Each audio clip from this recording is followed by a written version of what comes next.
Okay, so there's probably about 100 other things I should be doing right now, but sometimes things just happen and you need to talk about it. So, embellishing on your dulcimer, okay? You can take this to the nth degree here, all right? Let's just take a little part of something here.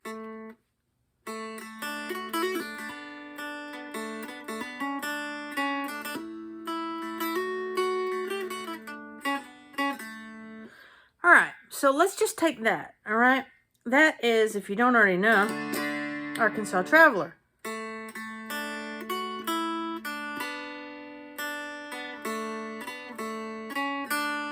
There's just a million things you can do here, all right? So when you see arrangements, there's going to come a point in your playing, and I don't know how long it'll take, but there's going to become a point where you hear more notes. And your brain, like, just hears all these notes. At least that's the way it works on me. I hear a lot of extra notes. Sometimes I can make those extra notes happen on the dulcimer. Other times, I can't quite get as many notes as I hear in there. I don't really know how to explain it other than that. I'm not, I didn't take no music school or nothing like that. I can't read music. But I hear things. And, I'm just here as a regular person showing you. You don't have to have some kind of music degree or something like that to learn to play, learn to have joy, and actually, improve and get better. So when we're when we're embellishing our songs, you take that just melody, you just take the melody notes, all right?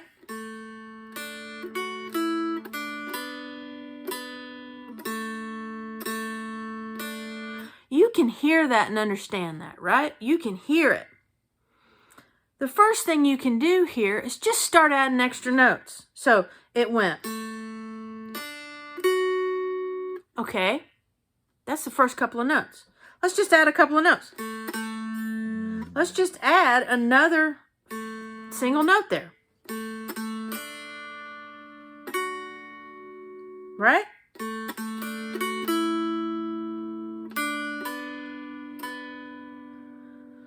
So, the first thing you do is you just start trying to cram in some extra notes.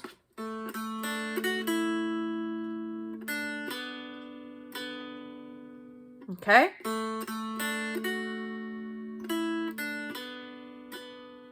Now, you can also, when you're cramming in those notes, add embellishments. Because here we go. We go from the second fret to the first fret to open. Right? So let's start adding a pull-off here at the second fret. Wow. Okay, that was like a hammer-on pull-off, but... So when I hit that first fret there, I'm just hammering back on and pulling off at the second fret. And it's going to take you some practice and some work to get these things in there. But this is what I talk about when I say we need to live in a song, right? And tabs, y'all, let them go, okay? Get the melody notes. Yes, I provide tabs. Yes, they can help you. But you know what helps you more? Just forgetting about the stupid tabs. And just living within a song. Live in that song, okay? So, I went from this to this. So, I'm adding in extra notes. I'm also doing an embellishment there. And then when I come over here to hit that middle string, I'm making it a hammer-on.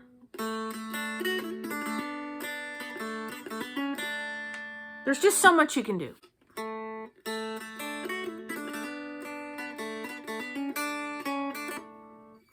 I just want you to, this is not about this song. It's not about any song. This is about just living within that song and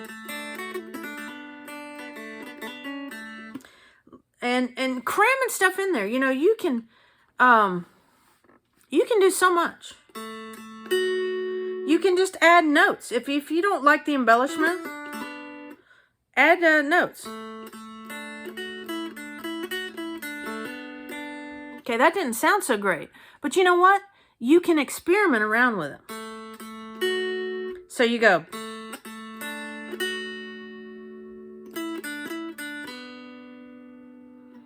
Maybe that didn't work either.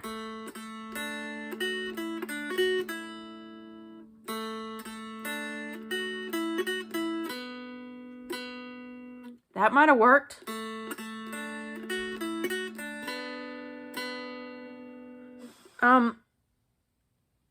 Just want you to work with things, Don't be locked into some tab.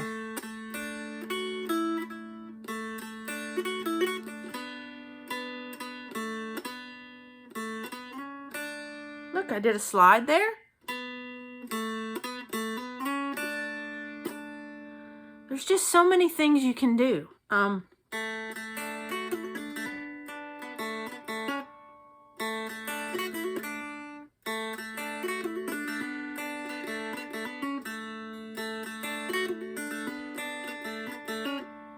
And yes, you know what? You got to live there. You got to live in the song. Stay there for a while.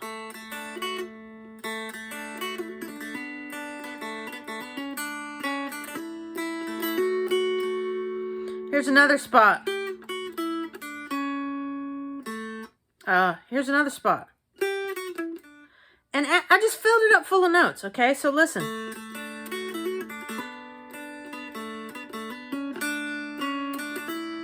Here it comes. I just filled it up full of notes, okay?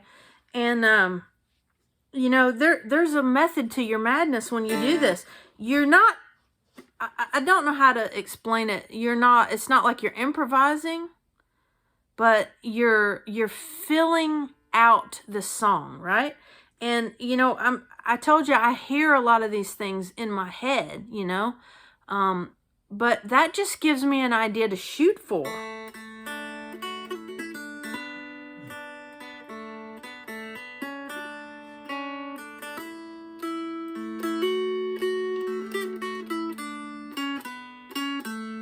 And what I find most times is that, I might hear it a certain way, but when I get on here to play it, woo, it comes out a lot different. And you got to work within that, and you got to just learn how to do that. And the only way to do it is to sit here and put time on it. And it's not about working through hundreds of tabs. It's about living in a song. I put out new material every week. And I do that for a variety of reasons. Obviously, it gives me new material. But, people want to work on different things. People might, I'm just going to talk about this for a minute. I'm going to move the camera too. All right. So, people might be wanting to, let's say, I have been playing the Dulcimer a little bit and I can strum it and I can, read some tab.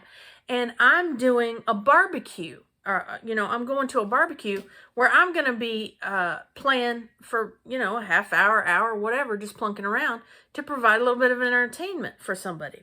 Okay. So what I would do in that situation is I would not try to play, and it's 2 weeks away.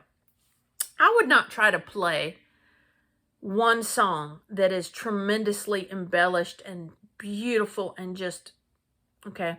I would not try to do that. If that is my goal and that is my, or I want to play at a nursing home in 2 weeks and I want to play them, 10 different songs, I would approach it like this. Okay, let's pick 10 songs to play. And let's get the easiest version of those songs to where I have them memorized, okay? Whether I sing with them or not, whatever, it doesn't matter. Hymns, or, my little campfire songs. Everybody loves those. And the older folk are going to know those because, they sung them as kids and stuff like that. But so that is my approach, okay? Look at the situation. Do you want to just play for your own enjoyment and do simple things? There's nothing wrong with that. Use the tab. Get the melody and some strumming. There's nothing wrong with that. It's pleasing and it's fun. And everybody can enjoy it and probably sing along and that sort of thing. Okay, so that if that's your goal for that situation, do that. But if you want to improve as a player and go beyond that, there's nothing wrong with you staying right there and doing that and enjoying it and loving it. But if you want to improve and go beyond that, embellishments, additional notes, I don't know how to say it, but cramming in a whole bunch of notes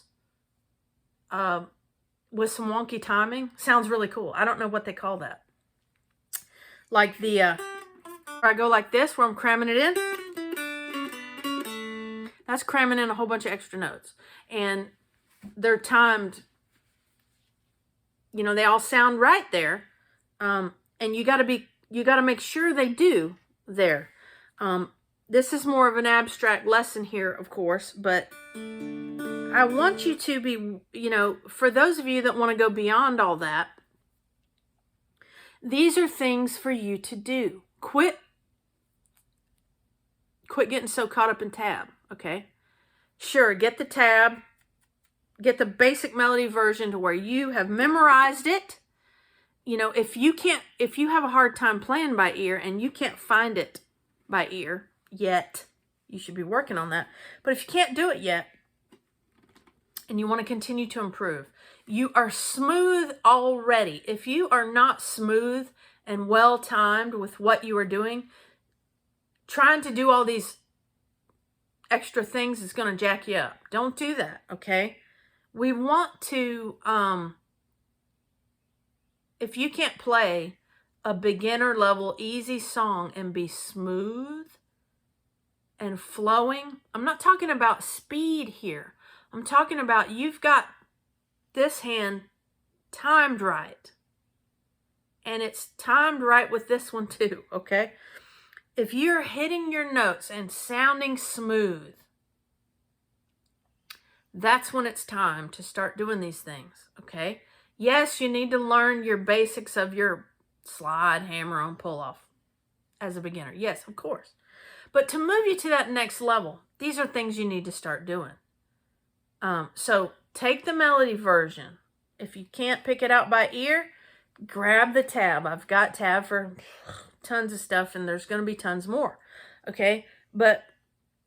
And my stuff is different than everybody else's because what's happening in here in my head is different than what's happening in everybody else's head. Okay? We've got the same melody, but things are different, okay? And it's just my style, and it may not be your style.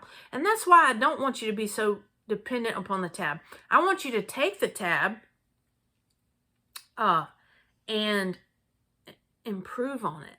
You take it and make it your own. Mandy, I don't like the way you've got this timed or the way these notes fall with this strumming. I want to do it differently. Oh, that's good. That's a good sign if you're seeing that. Okay? And, you'll come across many, many players, of course, who play it differently than I do. And their approach to playing the song is way different than mine. And that's not a bad thing, okay? We don't want carbon copies of everything. And in my more advanced intermediates and stuff like that in the tab that I do, I still want you doing that. It's not, you can get that basic. It's still basic, all right? You can get that basic thing that I'm doing to get your melody out of that and make it sound cool with that intermediate level stuff that I have there. But go beyond that. Don't stop there, right? Learn that, but add to it. There's always stuff to add. So I hope just that little talk there is an encouragement for people who have been playing for a while and you want to move on and you're not quite sure what to do. I may end up cutting this and having it all janky here, but that's what this is for. And, you know, like I said, I've got 100 things I need to be doing right now to get these lessons out and to get books done and to get all these things done. But this is important, and these concepts, you know, most people don't listen to the whole video, but I hope you will, and I hope you do, because working through these things and living in a song for a good long while is the way to do it.